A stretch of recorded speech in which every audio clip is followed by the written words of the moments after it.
right, folks, now this is some contrast here. Look at that. My goodness, Mark.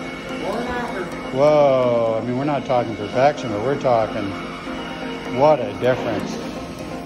I mean, I was hopeful we'd be able to give the customer a great result, but I think she's going to be pretty happy here. So that gives you, I mean, that's how they were, and now this is what we're dealing with here.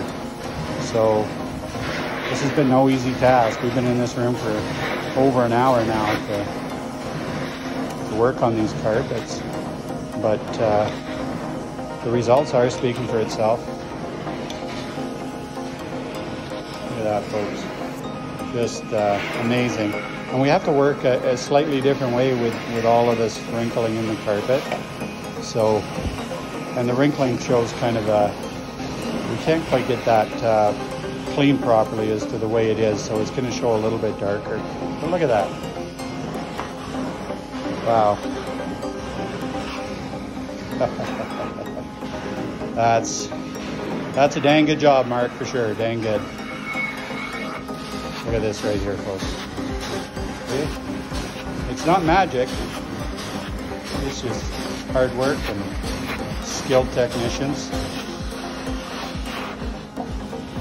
and some blood, sweat, and tears.